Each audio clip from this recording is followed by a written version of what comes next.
Chris Bob, my friends, I hope this finds you well. So today I wanted us to look at the gospel reading from the book of Matthew, which of course I will put in the description for you, should you wish to read it before you continue to listen to me. So I'm going to open with a question. What feeds and sustains your life? What relationships nourish you? Who are the people that enrich and enliven your life? What do you need? When you pray to God, when you do the Lord's Prayer and you say that line, give us today our daily bread, what are you asking for? Whatever your answer may be to those particular questions, we have described what I would consider to be the wheat in your garden. Now, those gardeners who are watching this, those of you with green fingers, you will know that where there's a garden, you're going to find weeds. We don't plant them, we don't want them. But sure enough, boom, there they are. Today's gospel, it says that somehow they always manage to show up. Weeds happen. In fact, I think years ago around a tat shop, in some tourist trap, I think I may have actually seen like a sign for a shed saying weeds happen. But it's true, whether it's an actual physical garden or if it's the garden of our lives, if it's the garden of our souls, weeds are gonna happen. And the wheat and the weeds of our lives, sadly, they do grow side by side. Their roots can oh so often intertwine and twist, and sometimes what we think is actually a pretty decent bit of wheat, once we have a look, it's a weed, sometimes even a big one. And so, to keep the gardener theme here, each of us is a gardener in our own gardens. Our gardens, of course, being our lives, our hearts, our souls, our relationship to God. As gardeners, we have to be discerning about what we're growing. We have to examine the wheat and the weeds and see what needs to be tended, what needs to be nurtured, what needs to be cared for, what needs to be uprooted, binned and burnt. And wheat is the good things in our lives. And so it stands to reason, right? The things which aren't wheat are very possibly weeds. Weeds are the things that try to take over our lives. They try to disfigure the beauty of our garden. They try to choke the wheat that feeds us. So, what do weeds look like? Good question. Now, some of us can identify weeds by sight. You take a look at a weed and you go, bang, I know what that is. But what do they look like in the metaphorical gardens that we're talking about? Some of us, we never feel like we're enough. We're always trying to prove ourselves. We're our own worst critics. I am unbelievably guilty of that one. I am my own harshest critic. If it's not perfect by my standards, it ain't right. It's not a wheat. That is a weed, believe me. What weed is choking the enoughness that we feel, that we carry ourselves with, our value, our self-worth.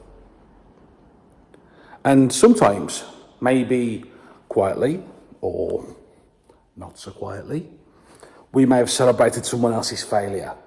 It's okay, we've all done it. Maybe it's someone we really don't like, or maybe it's someone we know doesn't like us. Maybe it's someone we think is arrogant and deserves to be taken down a peg or two. Have we ever been unwilling or unable to celebrate another's joy or success? Have we been envious of another? Maybe we bear a grudge. Maybe we live with destructive anger. For so long, anger, hatred, fear, path to the dark side they are, but for so long they ruled my life. For so long I lost whole swaths of my garden because I was so consumed by these weeds. Do we really listen in those moments? And are we good communicators? Do we communicate effectively? Do we listen to our brothers and sisters in Christ when they're trying to speak to us? Or do we just wait for our chance to speak? I'm no gardener. I'm not green-fingered at all. You give me a house plant, chances are I'll probably kill it. But I can spot weeds. And we see them. We see them all over the place. We see them all around us. We only need to open the door, go outside into the world, and you can see some of the weeds that are around us. Again, I'm probably going to be tooting an old tune here, but turn on television. I've said it before. Everything is either monetized or sexualized. Everyone has got their own damn streaming service. Everything's got a subscription attached to it now. I even saw a few weeks back, right? Subscription service is now available for detergent. You know, what you put in your washing machine, make your clothes clean. Subscription services for Persil. It wasn't actually, I think it was an Amazon thing, but still. What is the going subscription rate for weeds in our gardens? Again, there is a reading from St. Paul in today's lectionary that talks a little bit about this. It says, he warns us, he says, if you live according to the flesh, you will die. And the weeds are just discussed. Those weeds that they focus on the short-term gain. The life of the flesh that St. Paul talks about, we see it all the time. We see it in some of our politicians, in some of our billionaires that are walking the earth. We see it in our organisations with weak leadership. Leadership that's afraid to get out there and say the things that need to be said in case they offend someone.